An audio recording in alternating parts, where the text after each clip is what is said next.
이상우는 요즘 아침에 눈을 뜨는 시간이 점점 늦어지고 있다는 걸 알고 있었다.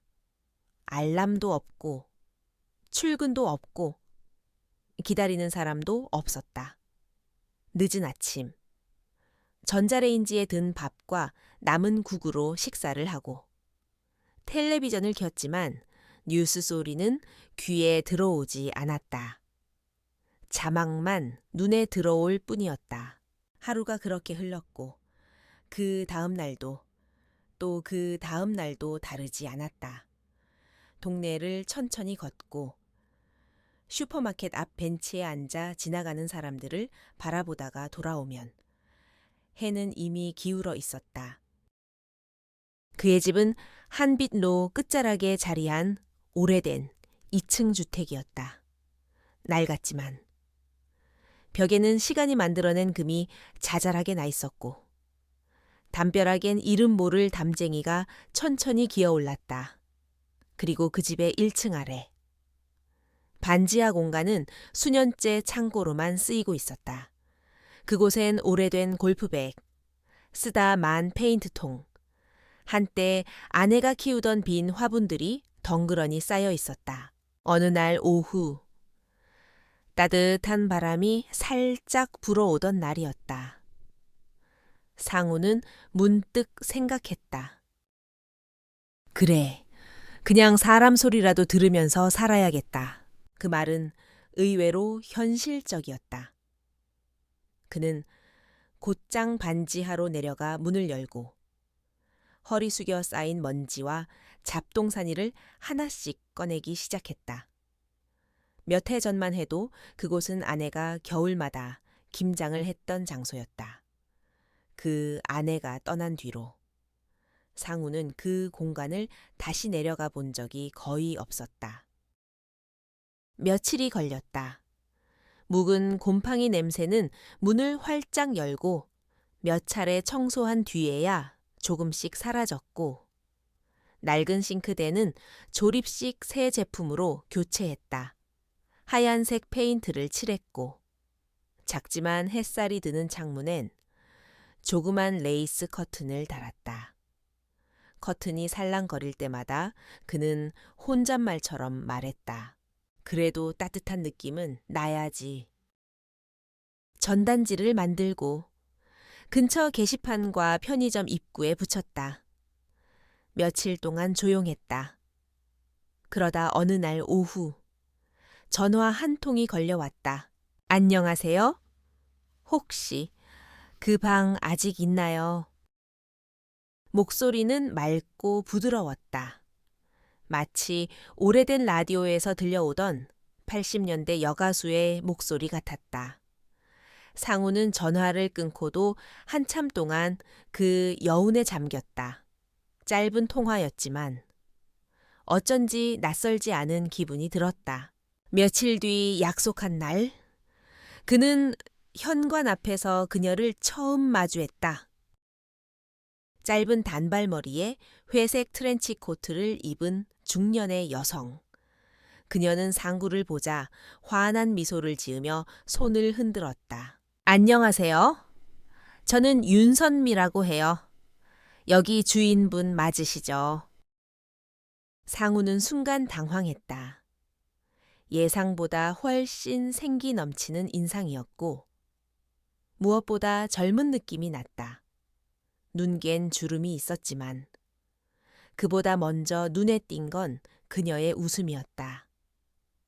마치 오래된 골목에 봄이 내려앉은 듯한 느낌. 네, 맞습니다. 안으로 들어오시죠. 그녀는 반지하 방을 천천히 둘러보며 창문을 열고 벽을 손으로 두드려 보았다. 느낌이 참 좋아요. 뭔가 마음이 놓이는 공간이랄까. 오래된 집 특유의 따뜻함이 있네요. 이런 곳에서 살아보고 싶었어요. 그 말에 산구는 아무 말도 하지 못했다. 그냥 고개만 끄덕였다. 그녀가 풍기는 기운이 어쩐지 낯설었다. 익숙하지 않은 생기? 그건 오히려 무서울 정도로 생생했다. 그날 밤 반지에 불이 들어왔다. 작은 창문을 통해 스탠드 조명에 은은한 빛이 새어 나왔고 어렴풋이 음악 소리도 들렸다. 상우는 창가에 앉아 담배를 물었다. 텔레비전은 꺼진 채였다. 반지에도 봄이 왔네. 그의 중얼거림은 쓸쓸함이 아닌 오랜만에 느끼는 기대감이었다. 이틀째 되던 날. 그녀는 창문에 작은 다육이 화분을 놓았고 현관 앞에는 조그마한 풍경 하나를 달았다. 바람이 불 때마다 그 풍경 소리가 상우의 귀를 자극했다. 아예 이게 은근히 예민하네. 게다가 그녀는 혼잣말을 자주 했다. 마치 누군가와 함께 살고 있는 사람처럼. 오늘은 날씨가 참 좋네. 진짜 봄이네. 근데 이 바닥은 너무 미끄럽다. 러그 하나 사야겠어. 그 목소리는 벽을 타고 본체로 흘러 들어왔다. 상우는 처음엔 무시하려 했지만 점점 신경이 쓰였다. 그녀는 마치 이 집의 주인처럼 보였다. 결정적인 사건은 그 주말에 일어났다. 상우는 거실에서 조용히 책을 읽고 있었다. 그런데 갑자기 천장에서 음악이 흘러나왔다. 찰리 파커의 색소폰 연주였다. 재즈였다. 그 선율은 벽과 천장을 타고 집안을 가득 메웠다. 그는 잠깐 듣다가 결국 벌떡 일어나 반지하로 향했다. 윤선미 씨. 문이 열리자 그녀는 환한 얼굴로 말했다. 아, 주인 아저씨 음악 좋아하세요? 그의 인내는 거기서 끝났다. 좋고 말고의 문제가 아니라 소리가 너무 큽니다. 그녀는 미안하다는 표정으로 고개를 끄덕였다. 죄송해요. 너무 낮게 틀어서 괜찮을 줄 알았어요. 여긴 혼자 사는 집이 아닙니다. 조금 조용히 해주세요. 그 말에 그녀의 웃음기가 사라졌다. 정적이 흘렀고 그녀는 조용히 말했다. 네, 알겠습니다. 죄송해요. 그 순간 이산구는 스스로가 나쁜 사람이라도 된 것 같은 기분이 들었다. 그녀의 표정에는 불쾌함보다 어딘가 젖은 눈빛이 남아 있었다. 밤이 되자 반지엔 불이 꺼졌다. 음악도, 말소리도, 풍경 소리도 사라졌다. 너무나 조용해진 집. 그제야 그는 깨달았다. 너무 조용한 것도 썩 좋은 건 아니구나. 그날 이후 윤선미는 조용해졌다. 그녀는 더 이상 혼잣말도 하지 않았고 피아노도 치지 않았다. 상우는 이상하리만치 그 소리가 그리워지기 시작했다. 그녀가 혼잣말로 중얼거리던 목소리, 풍경 소리, 어렴풋한 음악 모두 어느새 그에게 생활이 되어 있었다. 이상우는 요즘 다시 눈을 일찍 뜨기 시작했다. 특별한 이유가 있는 건 아니었다.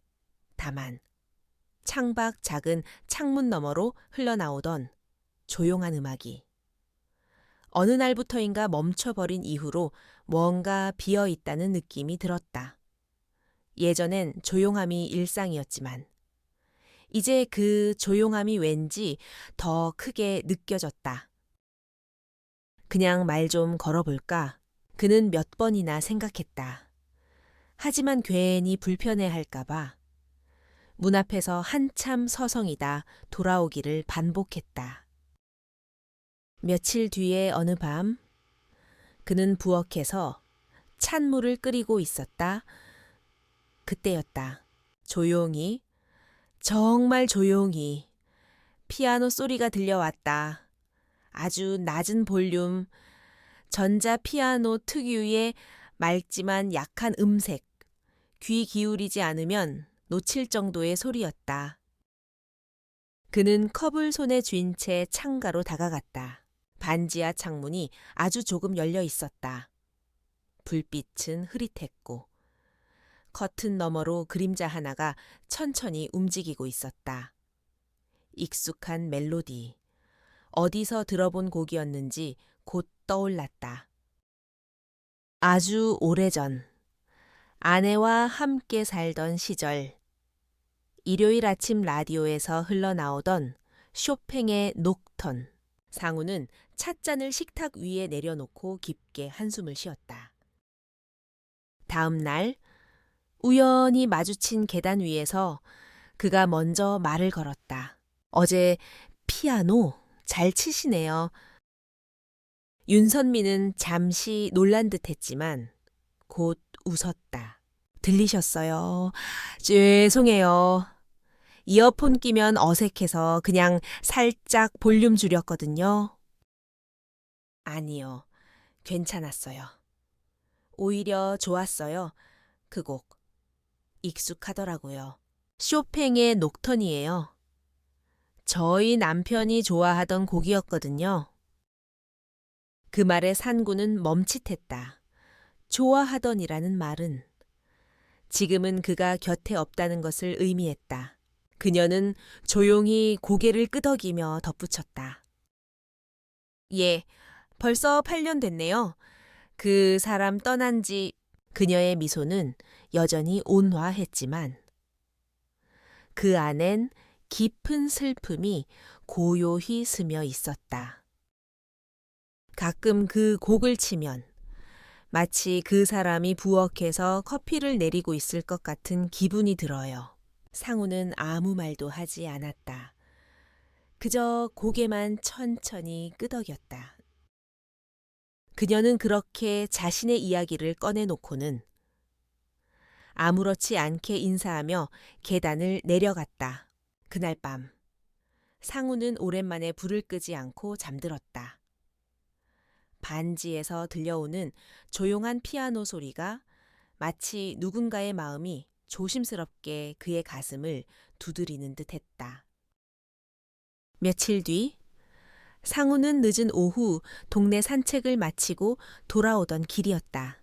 동네 편의점 앞 유리창 너머로 익숙한 뒷모습이 보였다. 짧은 단발머리, 회색 코트, 윤선미였다. 그녀는 조용히 도시락을 먹고 있었다. 고개를 숙이고 젓가락으로 반찬을 조심스럽게 집는 모습은 집에서의 밝은 인상과는 전혀 달랐다. 어쩐지 외로워 보였다. 그는 그 모습을 한참 바라보다 조용히 발걸음을 돌려 집으로 돌아왔다. 그리고 밤이 되자 결국 그는 작은 반찬통 하나를 싸서 반지하 문 앞에 섰다. 윤선미 씨. 문이 열렸다. 그녀는 의아한 눈빛으로 그를 바라보았다. 네, 무슨 일이세요? 혹시 저녁 안 드셨으면 이거 좀 드셔보시겠어요? 제가 좀 많이 만들어서요. 잠시 놀란 듯한 얼굴로 멈칫하던 그녀는 이내 미소 지었다. 어머, 고등어 냄새 집에서 하셨어요? 네. 요즘 시간이 많아서요. 그녀는 문을 활짝 열며 말했다. 그럼 같이 드실래요? 상우는 망설였지만 고개를 끄덕였다. 작은 테이블에 나란히 앉은 둘. 전자레인지에서 든 고등어 조림과 미역국. 그녀가 준비한 간단한 샐러드. 그리고 편의점 맥주 2캔. 누가 이렇게 밥상 차려주는 거 진짜 오랜만이에요. 그녀가 젓가락을 들며 말했다. 남편 떠나고 나선 누군가와 같이 먹는 게 익숙하지 않더라고요. 상우도 조용히 대답했다. 저도 비슷합니다. 아내 떠난 후엔 누가 내 밥을 바라본다는 느낌이 사라졌어요. 그게 참 허전하더군요. 두 사람은 맥주 캔을 가볍게 부딪혔다. 말은 많지 않았지만 따뜻한 국물과 나눠 먹는 반찬만으로도 충분히 위로가 되는 저녁이었다. 그날 밤 상우는 혼잣말처럼 중얼거렸다. 이상하네. 혼자 먹는 밥보다 같이 먹는 밥이 짠맛이 덜했어. 며칠 뒤 그녀는 본체에 처음으로 초대받았다. 와, 이 집은 참 따뜻하네요. 오래된 집인데도 왜 이렇게 포근할까요? 그녀는 머그잔을 두 손으로 감싸주며 거실을 천천히 둘러보았다. 오래된 나무 바닥, 정돈된 책장, 그리고 벽면 한쪽에 걸린 사진 액자. 그 안엔 중년 여성의 웃는 얼굴이 담겨 있었다. 여기 계신 분이 상우는 고개를 끄덕였다. 제 아내입니다. 벌써 떠난 지 5년 됐네요. 그녀는 사진 앞에 조용히 섰다. 좋은 분이셨나 봐요. 조용하고 단단한 사람이었죠. 무뚝뚝했지만 밥은 늘 챙겨줬어요. 날마다 거실에서 책을 읽던 사람. 그는 잠시 말을 멈췄다. 그런 사람이 어느 날 갑자기 무너졌습니다. 항암 치료를 견디다. 마지막엔 아무 말 없이 손만 잡고 갔다. 상우는 고개를 숙였다. 그 순간 선미가 그의 옆에 조용히 앉았다. 그 손 따뜻했겠네요. 그 말에 그는 그녀를 바라보았다. 그녀의 눈빛은 묘하게 떨리고 있었다. 저도 그날이 아직도 생생해요. 남편이 마지막으로 한 말이 미안해였거든요. 그녀는 조용히 웃었다. 죽는 사람이 미안하다고 말하는 게 얼마나 잔인한 건지 그땐 몰랐어요. 그날 밤 그녀는 다시 반지하로 내려가기 전 사진 앞에 서서 조용히 속삭였다. 당신이 떠난 이 집은 다시 숨 쉬고 있어요. 토요일 아침 마당에서 빨래를 널던 상우에게 그녀가 말을 걸었다. 오늘 장 보러 가는데 같이 가실래요? 상우는 처음엔 망설였다. 누군가와 함께 장을 보는 건 아주 오랜만이었다. 글쎄요, 괜히 방해될까봐. 방해는요, 혼자 무거운 장바구니 드는 게 더 방해죠. 그녀의 농담에 그는 웃으며 고개를 끄덕였다. 오전 11시 재래시장 골목, 봄바람이 살랑거리고 시장 곳곳엔 향긋한 냄새와 웃음소리가 가득했다. 와, 저기 봐요. 두부 부침 진짜 잘 됐네요. 선미는 신이 난 듯 발걸음을 옮겼다. 이거 하나만 먹어봐요. 따뜻할 때가 딱이에요. 그녀가 건넨 종이컵에 담긴 두 조각. 상우는 어색하게 한 입 베어 물었다. 고소하네요.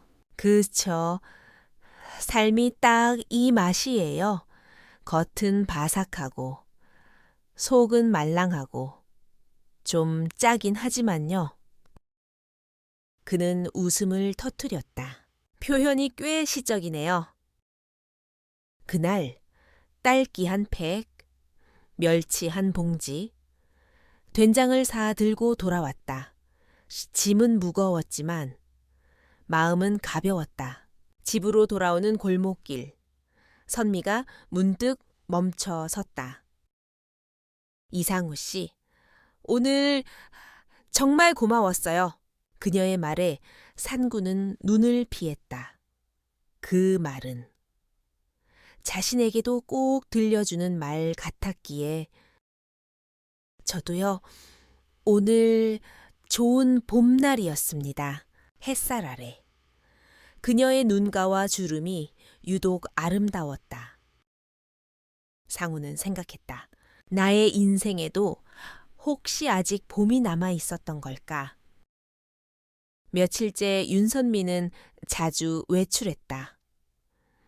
정고 무렵이면 조용히 반지하 문이 열리고 회색 코트를 걸친 그녀가 마당을 가로질러 나갔다. 보통 두어 시간이면 돌아오곤 했지만 이상우는 어쩐지 그 시간이 길게 느껴졌다. 그는 처음엔 신경 쓰지 않으려 했다. 하지만 하루, 이틀, 3일, 반복되는 외출에 마음이 쓰였다.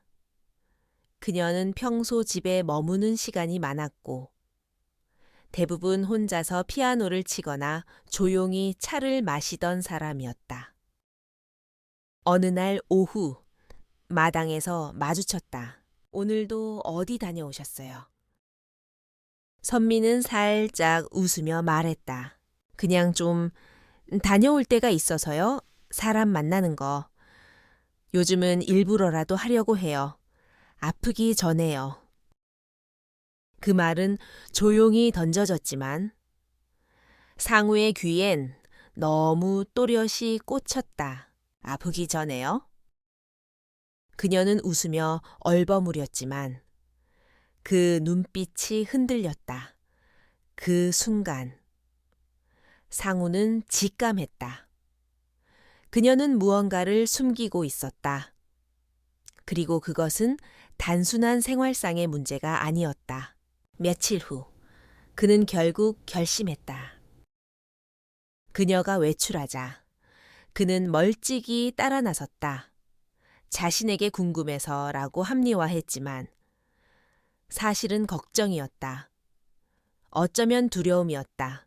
그녀가 향한 곳은 동네에서 그리 멀지 않은 종합병원이었다.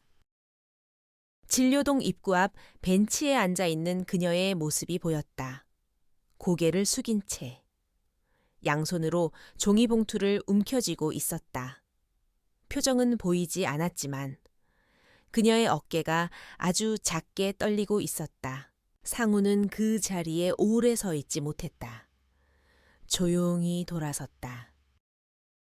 그날 밤 반지에선 다시 피아노 소리가 들려왔다. 하지만 그날의 음악은 이상하게도 평화롭게 들리지 않았다. 그것은 단순한 연주가 아니었다. 기억을 붙잡는 연습 혹은 작별의 준비처럼 느껴졌다. 다음 날 아침 그녀가 본체의 현관 앞까지 올라왔다. 양손에 텀블러 2개를 들고 있었다. 저 오늘 커피 한 잔 하실래요? 상우는 놀란 듯 웃으며 문을 열었다. 이렇게까지 직접 올라오실 줄은 몰랐네요. 가끔은 본체 공기도 마셔야죠. 그녀는 거실 소파에 조용히 앉았다. 두 사람은 말없이 커피를 마셨다. 창밖에는 늦봄 바람이 나뭇가지를 흔들고 있었다. 잠시 후 그녀가 먼저 입을 열었다. 상우 씨, 혹시 며칠 전에 병원 앞에서 뵌 것 같아요. 그는 놀랐지만 숨기지 않았다. 네, 우연히 미안합니다. 걱정돼서 따라간 건 사실이에요. 그녀는 조용히 웃었다. 아니에요. 오히려 다행이었어요. 언젠가는 말해야 했는데 지금이 그때인가 봐요. 그녀의 표정엔 결심이 담겨 있었다. 유방암 4기예요? 수술은 했고 한감도 끝났어요.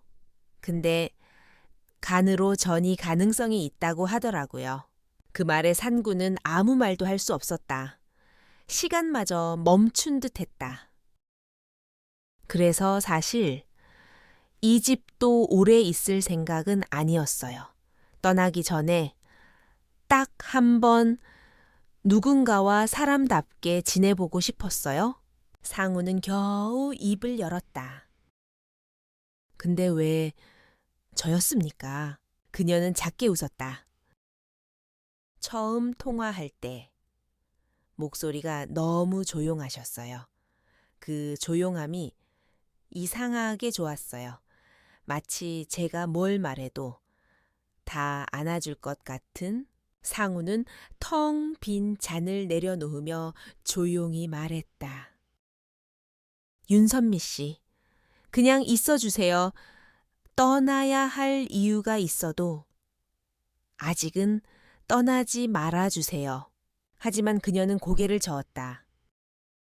우린 닿을 수 없는 것들이 있는 사람들이에요. 그녀의 미소는 슬프도록 따뜻했다. 그 순간 이상구는 알았다.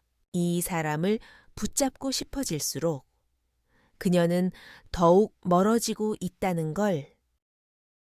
그날 이후 상우는 예전과는 달라졌다.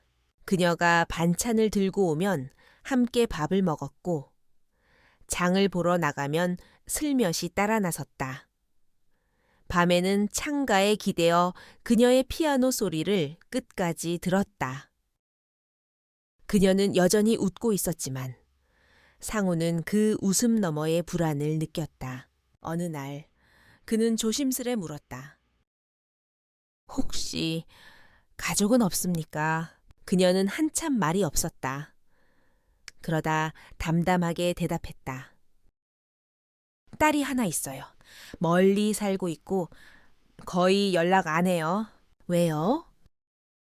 제가 너무 많은 걸 기대했거든요. 결국 그게 그 애에겐 부담이 됐겠죠. 그녀는 커피를 마시며 웃었지만 그 웃음은 사과 같았다. 그 말을 들은 상우는 결심했다. 이대로는 안 된다. 적어도 그녀 곁엔 누군가 있어야 한다. 며칠 후 그녀가 외출한 틈을 타 그는 반지하를 찾았다. 식탁 위 메모지 한 귀퉁이에 적힌 번호. 아마도 딸의 연락처였다. 그는 오래 망설이다가 결국 전화를 걸었다. 여보세요? 낯선 여성의 목소리. 저는 윤선미 씨와 함께 지내는 사람입니다. 죄송합니다. 이렇게 갑자기 연락드려서. 그런데 혹시 어머니께서 병을 앓고 계신 거 알고 계신가요? 잠시 침묵. 알고 있어요. 하지만 전 그분 옆에 있을 자격이 없어요. 전화는 그렇게 끊겼다. 며칠 후 그녀는 조용히 산구를 찾아왔다. 상우 씨, 네, 혹시 제 딸한테 연락하셨죠? 그는 당황했지만 피하지 않았다. 네, 윤선미 씨가 너무 혼자라서요. 그 아이가 그래도 옆에 있어야 하는 거 아닌가 해서. 그녀는 아무 말 없이 한참 서 있었다. 그러다 아주 낮은 목소리로 말했다. 그 마음은 고맙습니다. 하지만 그건 제 몫이에요. 제 병도, 제 외로움도 제가 책임져야 할 것들이에요. 그는 할 말을 잃었다. 그녀는 고개를 숙이며 덧붙였다. 저 잠시 혼자 있고 싶어요. 그날 밤. 반지하는 아무 소리도 없었다. 피아노도, 풍경 소리도, 그녀의 중얼거림도. 이상우는 창가에 앉아 조용히 눈을 감았다. 그리고 깨달았다. 아무리 진심이라도 누군가의 삶에 들어간다는 건 언제나 허락이 필요한 일이구나. 첫눈이 내렸다. 하얀 눈발이 천천히 내려앉는 오후, 이상구는 오래된 나무 의자에 앉아 반지하 창을 바라보았다. 며칠째 그 창엔 불이 들어오지 않았다. 그는 매일 따뜻한 국과 죽을 문 앞에 놓았고, 그릇은 비워져 돌아왔지만 그녀는 단 한 번도 문을 열지 않았다. 하지만 오늘은 달랐다. 그는 다시 문 앞에 섰다. 윤선미 씨. 문 너머로 말없이 기다리던 그는 조용히 덧붙였다. 이 눈이 언젠가는 녹을 걸 알지만 그래도 지금 이 하얀 순간만큼은 같이 보고 싶었습니다. 한참 후 문이 열렸다. 수면 양말을 신고 담요를 두른 그녀가 조심스레 서 있었다. 무슨 일이세요? 아무 일도 아닙니다. 그냥 같이 걷고 싶어서요. 오늘처럼 하얗고 조용한 날엔 누구라도 손잡고 걷고 싶지 않습니까? 그녀는 잠시 멈추더니 고개를 끄덕였다. 둘은 골목을 나란히 걸었다. 눈이 바스락바스락 밟혔고 숨결은 흰 김이 되어 퍼졌다. 그가 말했다. 사람 마음에도 계절이 있다죠. 누군가는 겨울에 머물고 누군가는 봄을 기다린대요. 그녀가 대답했다. 저는 겨울이 편해요. 기대하지 않아도 되니까. 봄은 괜히 희망이 생기잖아요. 그는 그녀의 손등에 살며시 손을 얹었다. 근데 저는 이 겨울이 당신 덕분에 처음으로 따뜻하다고 느껴져요. 그녀는 놀란 듯 고개를 돌렸다. 그는 조용히 그러나 분명하게 말했다. 좋아합니다. 윤선미 씨, 아프다고 해서 피하지 않겠습니다. 떠날 사람이라고 해서 감정의 선을 긋지도 않을 겁니다. 지금 당신이 내 옆에 있다는 것, 그거면 충분합니다. 그녀는 말없이 그를 바라보다가 천천히 눈을 감았다. 그녀의 뺨 위로 눈송이가 내려앉았다. 그 순간 서로의 겨울이 아주 조금 녹기 시작했다. 집으로 돌아온 두 사람은 말없이 마당을 지나왔다. 눈발은 여전히 흩날렸고 담장 위에 소복이 쌓인 하얀 눈은 고요함을 더했다. 이상우는 그녀가 다시 반지하로 내려가려 하자 조심스레 말했다. 오늘은 그냥 여기서 쉬고 가시겠습니까? 윤선미는 걸음을 멈추었다. 눈에 녹은 물방울이 그녀의 머리카락 끝에 맺혀 있었다. 괜찮으시겠어요? 그쪽만 괜찮다면. 그녀는 천천히 고개를 끄덕였다. 방 안은 조용했다. 오래된 보일러가 낼 수 있는 최대한의 온기로 두 사람은 서로를 따스히 마주했다. 이불을 두 채 꺼내려던 상우의 손을 그녀가 붙잡았다. 이불 두 벌은 필요 없을 것 같아요. 그 말에 산구는 가만히 그녀를 바라보았다. 숨을 삼켰고 말은 없었지만 그녀의 손끝에서 전해지는 떨림이 모든 걸 말해주고 있었다. 그날 밤 두 사람은 말없이 서로를 안았다. 추운 겨울날. 오래된 온기와 새로운 떨림이 서로의 손끝에서, 이마에서, 입술에서 아주 천천히 번져갔다. 그것은 위로였고, 감사였고, 살아있다는 것을 확인받는 작고 뜨거운 기적이었다. 그 이후 선미는 아무 말도 없었다. 그저 조용히 웃었고 조용히 커피를 내렸으며 조용히 피아노를 쳤다. 상우는 그 조용함이 이제 익숙하다고 생각했다. 함께 있는 시간이 늘어날수록 그는 그녀를 잊는 순간이 점점 줄어들고 있다는 걸 알았다. 그녀는 여전히 그녀답게 무엇 하나 요구하지 않았고 그는 그런 그녀에게 더 깊이 빠져들었다. 하지만 어느 날 아침, 반지하 현관문 앞에 작은 여행 가방 하나가 놓여 있었다. 상우는 직감적으로 알아차렸다. 무언가 끝나가고 있다는 걸 그는 급하게 내려가 문을 두드렸다. 문이 열렸다. 그녀는 여전히 따뜻한 미소로 그를 맞았다. 왔네요. 가방은 뭐죠? 그냥 슬슬 정리 좀 하려고요. 왜요? 상우는 평정심을 유지하려 애썼지만 손끝은 미세하게 떨리고 있었다. 윤선미 씨, 우린 이제 막 시작했잖아요. 이제야 겨우 서로를 받아들였는데 그녀는 한참을 말없이 그를 바라보다가 작게 고개를 끄덕였다. 맞아요. 정말 따뜻했어요. 그날 밤도 그 이후의 시간도 모두 다 제 인생에 없던 온기였어요. 그럼 왜 갑자기 떠나려는 겁니까? 그녀는 천천히 눈을 감았다가 다시 떴다. 왜냐면 이 집은 제게 머무는 곳이 아니라 떠나기 전 마지막으로 살고 싶었던 곳이었으니까요.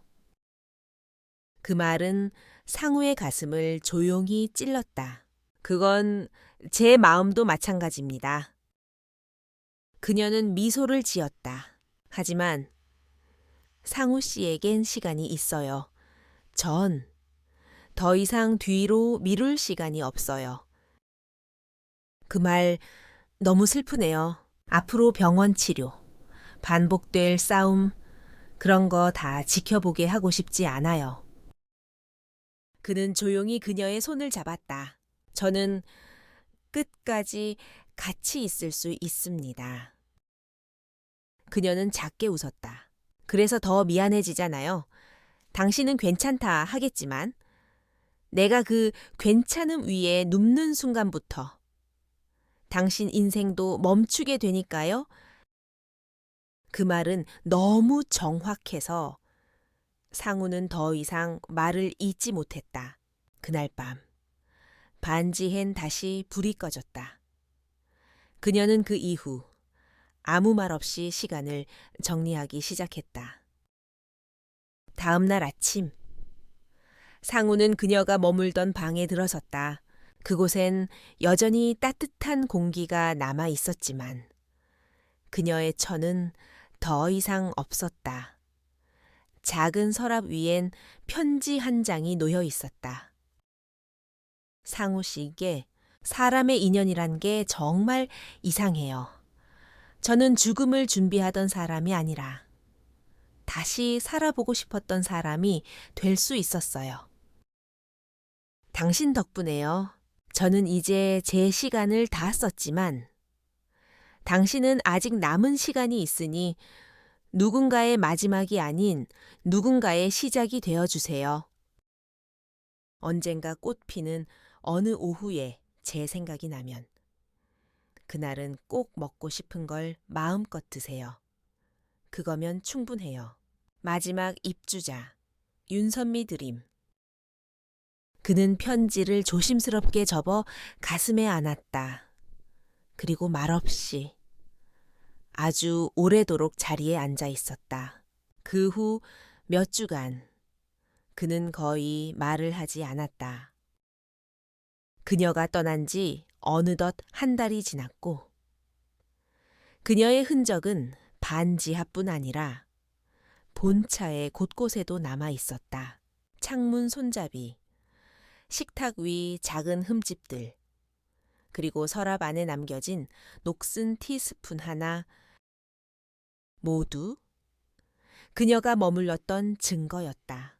그는 매일 아침 마당에 나가 산수유 나무 아래에 쪼그려 앉아 묵은 잡초를 뽑고 흙을 고르곤 했다. 손등엔 햇살이 따뜻하게 닿았고 바람은 여전히 봄을 몰고 왔다. 어느 날 우편함에 하나의 편지가 도착했다. 보내는 주소는 없었다. 받는 사람은 단 3글자. 이상구. 그는 천천히 봉투를 열었다. 그 안에는 짧은 손편지 한 장과 작은 은목걸이 하나가 들어 있었다. 상우 씨. 제가 정말 마지막으로 남기고 싶었던 말은 고맙다도 미안하다도 아니에요. 사라져줘서 고맙다는 말이에요. 저와 함께 있어 줬던 그 시간 동안 당신이 얼마나 살아 있었는지 저는 매일 느꼈거든요. 부디 누군가에게 제가 받았던 그 따뜻함을 고스란히 건네주세요. 그리고 다시 봄이 오면 꼭 좋아하는 음식 마음껏 드세요. 그거면 정말 충분해요. 윤선미? 그는 편지를 들고 천천히 눈을 감았다. 햇살 아래에서. 눈물은 조용히 뺨을 타고 흘러내렸다. 며칠 뒤 그는 다시 전단지를 만들었다. 반지하 입주자 구함. 햇살 좋고 조용한 집입니다. 함께 조용히. 따뜻하게 지낼 분이면 좋겠습니다. 그리고 며칠 후 전화 한 통이 걸려왔다.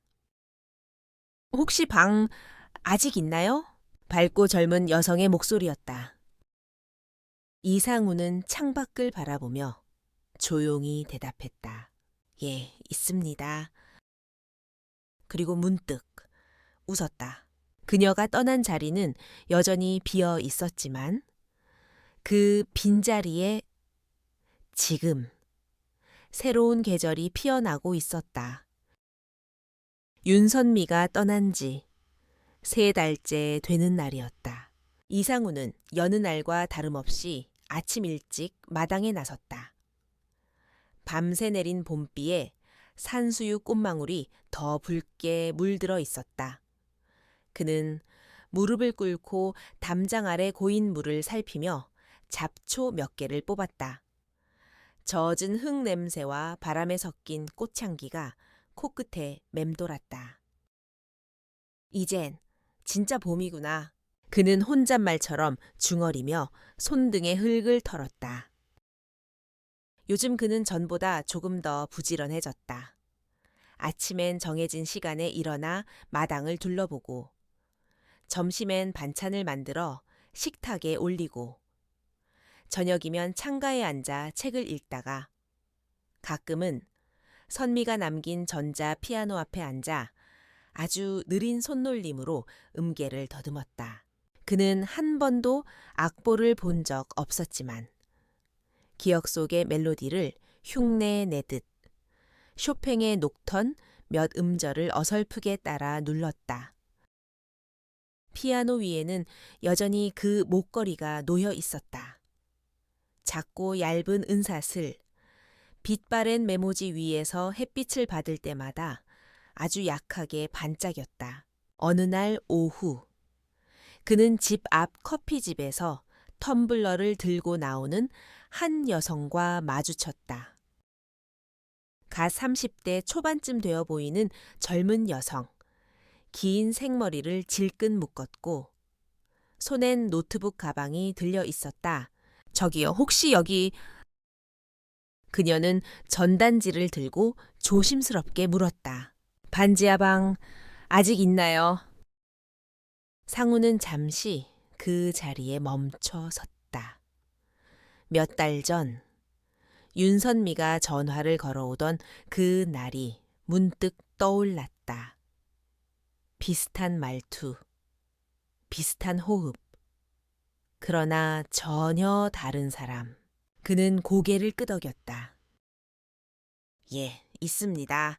그녀의 이름은 이혜운이었다. 프리랜서 번역가로 일하고 있으며 도시에서의 고된 생활에 지쳐 조금은 조용한 동네로 옮기고 싶다고 했다. 조용한 집, 햇빛 잘 드는 곳, 그리고 무엇보다 너무 크지 않은 공간이면 좋겠어요. 그녀는 방을 둘러보며 창문을 열었다. 햇빛이 반쯤 기울어져 레이스 커튼을 지나 방 안을 부드럽게 감쌌다. 딱 좋네요. 마음이 편해져요. 그 말에 산구는 잠시 멈칫했다. 그녀가 처음 이 집을 찾았던 윤선미와 너무도 비슷한 말을 하고 있었기 때문이다. 그래요. 그럼 살아보시죠. 혜은이 입주한 첫날. 그녀는 작은 스피커에서 클래식 음악을 틀어놓았다. 모차르트 피아노 협주곡 스룹 1번. 낮은 볼륨이었고 마치 공간을 정리하는 음악처럼 부드러웠다. 상우는 거실에 앉아 음악이 벽을 타고 올라오는 소리를 들었다. 눈을 감고 가만히 숨을 골랐다. 어딘가 익숙한 공기의 흐름. 그러나 이번엔 또 다른 계절의 냄새였다. 며칠이 지나자 혜우는 조심스럽게 말을 걸었다. 혹시 여기 전에 누가 살았던 적 있나요? 상우는 고개를 끄덕였다. 예, 한 분 아주 조용하고 따뜻한 분이었지요. 그분이 이 커튼도 다셨나요? 그랬죠. 직접 고른 거예요. 하얗고 부드럽고 그는 말끝을 흐렸다. 그분, 지금은 그는 잠시 눈을 감았다가 떴다. 지금은 다른 계절에 계십니다. 혜우는 말없이 고개를 끄덕였다. 그녀는 더 묻지 않았고 상우도 더 말하지 않았다. 어느 날 저녁, 혜우는 상우에게 따뜻한 수프 한 그릇을 들고 올라왔다. 오늘은 제가 대접하고 싶어서요. 그는 웃으며 식탁에 앉았다. 따뜻한 국물, 부드러운 빵, 그리고 소소한 대화. 그녀는 가족 이야기를 했고 그는 요즘 가꾸는 산수유 나무 이야기를 꺼냈다. 둘은 서로의 삶을 가볍게 꺼내며 천천히 말의 온도를 맞춰 나갔다. 저 피아노 아주 조금 치는데 혹시 저녁에 들려도 괜찮을까요? 그 말에 산구는 잠시 웃었다. 물론입니다. 그 소리 꽤 오랫동안 그리웠거든요. 그날 밤 반지해 다시 피아노 소리가 울렸다. 이번엔 쇼팽도 라흐마니노프도 아니었다. 아주 단순한 스케일 연습과 서툰 화음이 어깨를 맞대듯 흘러나왔다. 하지만 그 소리는 참 따뜻했다. 누군가가 조심스럽게 다시 시작하려는 마음 같았다. 상우는 창가에 앉아 그 음악을 들었다. 그리고 아주 천천히 눈을 감았다. 며칠 뒤 그는 윤선미의 편지를 꺼내 다시 읽었다. 종이는 시간이 지나면서 더 부드러워졌고 글자는 여전히 뚜렷했다. 당신은 아직 남은 시간이 있으니 누군가의 마지막이 아닌 누군가의 시작이 되어 주세요. 그는 그 문장을 천천히 입술로 따라 읽었다. 그리고 고개를 들었다. 나는 지금 누군가의 시작 곁에 있는 걸까? 봄이 완전히 찾아왔다. 산수유는 활짝 피었고 골목에는 아이들 뛰노는 소리가 들렸다. 혜우는 매일 조금씩 집 안을 꾸몄다. 창틀에 라벤더 화분이 놓였고 출입문 옆에는 작은 풍경이 달렸다. 바람이 불면 그 풍경이 은은하게 울렸다. 상우는 웃었다.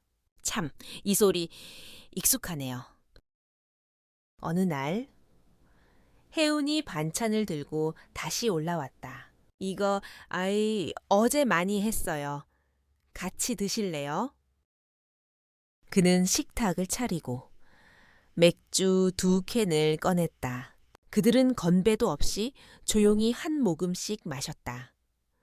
혜우는 말했다. 가끔 생각해요. 인연이란 게 지나가더라도 그 사람의 온도는 남는 거라고. 그 말에 산구는 고개를 끄덕였다.